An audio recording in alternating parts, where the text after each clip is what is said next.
Hey guys, Jengar here. Welcome to today's premium review in which we are taking a look at the P-40C, the current event's first plane to release.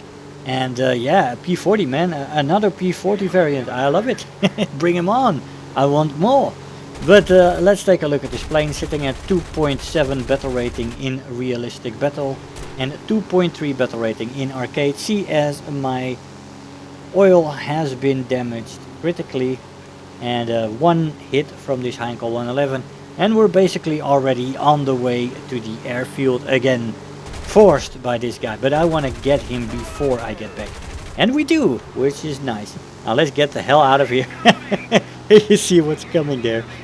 Anyways, let's take a look at the plane first. The maximum speed in this plane is 423 kilometers an hour at sea level, 405 kilometers an hour at 4,500 meters, and 363 kilometers an hour at 6,500 meters. This is without WEP, and it is not fast. This is not a fast plane in a level flight, unfortunately. Top speed in a dive is 755 kilometers an hour before it redlines, and 850 plus. I crashed into the ground before the top speed came out, before I ripped. But 850 plus kilometers an hour somewhere where it rips. It's usually around 100 more than the redline speed on most planes, so it is assumable that it lies around 850, 860. But that is a good top speed at this battle rating in a dive. How does it perform in a dive though? It performs reasonably good up until about 600 kilometers an hour. You already start to notice a little bit of control stiffening at around 450 kilometers an hour, but at 600 kilometers an hour it really starts to stiffen up in the roll rate. The elevator though stays decently good, and you are able to get out of a dive even at 750 kilometers an hour around the red line, so that is a good thing. Stall speed in this plane lies around 130 kilometers an hour, which is also good for stall maneuvers, although this plane is not very good in the climb rate. The energy retention in the vertical also isn't very good, so stall maneuvers will be difficult as it bleeds speed in the vertical, and there are plenty of planes that have better energy retention in the vertical and a better climb rate to support it getting into altitude. So the stall speed is alright, but many planes around this level have the same kind of stall speed, or at least comparable. Firepower on the plane though is good, I would say. 250 cals with 235 rounds per gun. I use stealth rounds for those, and also 4 times 7.62mm Browning machine guns with 490 rounds per gun. Also use stealth for those. 600 meter convergence used in these matches, and yeah, the firepower is very nice. You know, the smaller calibers were improved along with the 50 cals. Also the 7.6mm do perform and they do damage, so yeah, I'm quite happy with this firepower at this battle rating. The acceleration in this plane in a straight line is no more than decent. Nothing to write home about, but it's not bad either. And in a dive it is decent to good, but it's not stellar. There is planes better in the acceleration in a dive, but this plane has decent to good acceleration in a dive. The energy retention in the horizontal is okay-ish. You know, again, nothing spectacular. In the vertical the energy retention is bad, like I said before, it bleeds energy, terrible. Climb rate with that also bad, as I said before. Turn time though is very good, and with the flaps it is very good. And the flaps are very strong. They don't rip up until 670 kilometers an hour, so that is basically a long time. Only at the very ends of this dive in this plane will you lose the flaps at 670. So you can freely use flaps in this plane, and they will improve your turn time, your maneuverability. You will lose more speed though, and as the acceleration in this plane is not stellar, you have to think very well about using it for a long time, because you got to go into a major dive to get your speed back.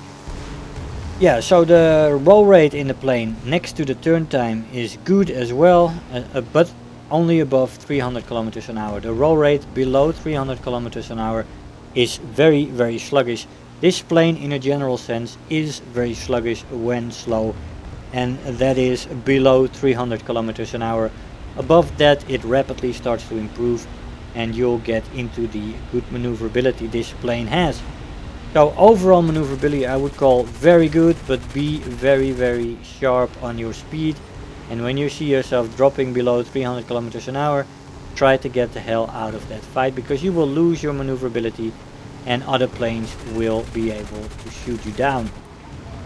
Overheating in the plane is definitely there. It is not very bad, but it is yeah, it's a little bit bad.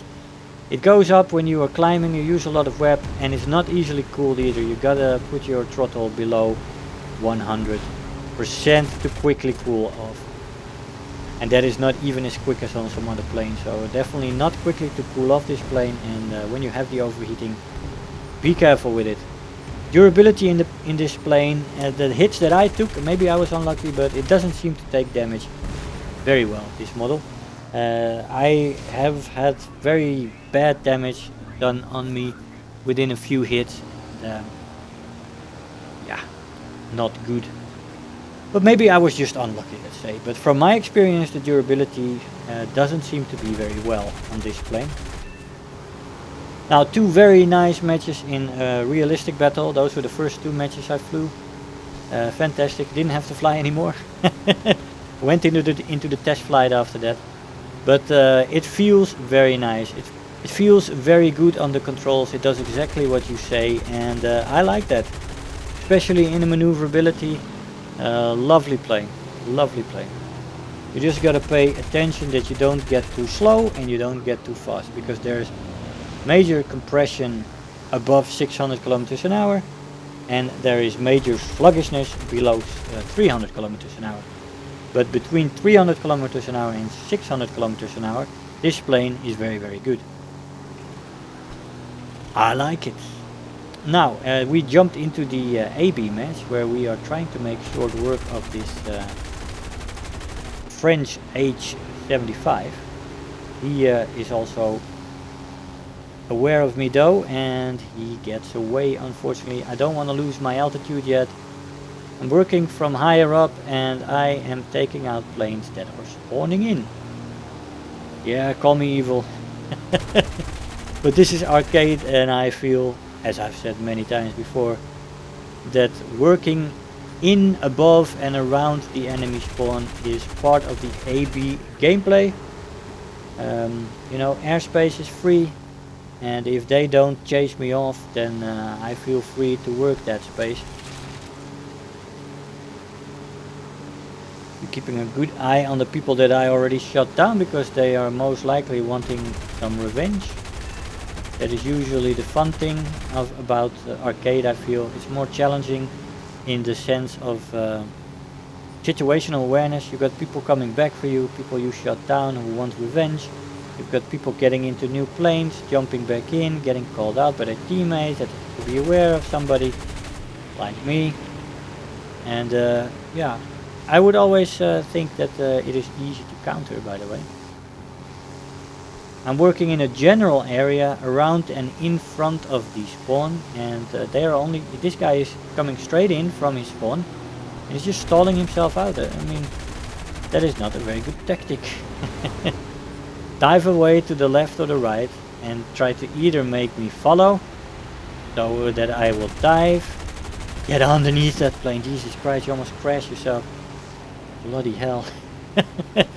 But either go to the side, dive away, try to lure the person above your spawn away from the spawn and get him down, so that other people spawning in can get above him.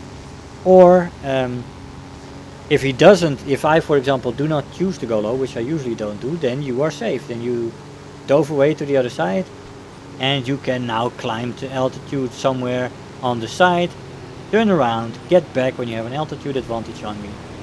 And hey, you are above the evil spawn camp. And you basically countered him. It's not rocket science.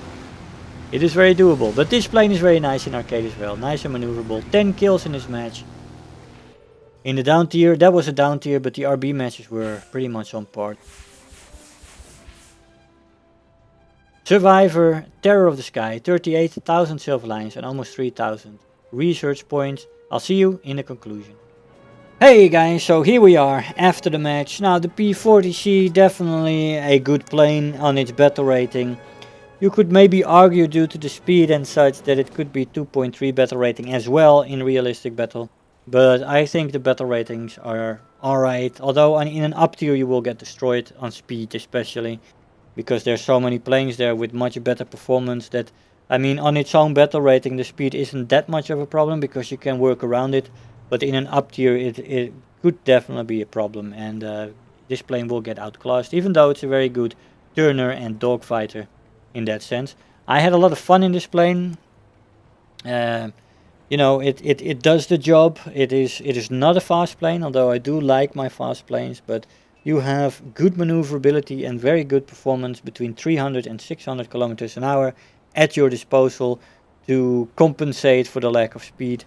And as you saw, that is very, very possible to do at its own battle rating 2.7, 3.0. It's alright. But if you get a full up tier to 3.7, you're gonna be a little bit in trouble if you're facing things like thunderbolts and that kind of jazz. But other than that, this plane is a joy to fly. I think it's definitely worth the grind. And yeah, another P-40, man. What more could you wish for? Fantastic. I love it. Guys, I hope you enjoyed the review. I want to thank you all for watching, and I'll see you guys next time. Bye bye. If you're new here, make sure to hit the subscribe button, become part of this community. If you are already a subscriber, don't forget to like the video, do leave me a comment, and if you really feel like helping out today, make sure to share the video with your friends and let them know about the channel.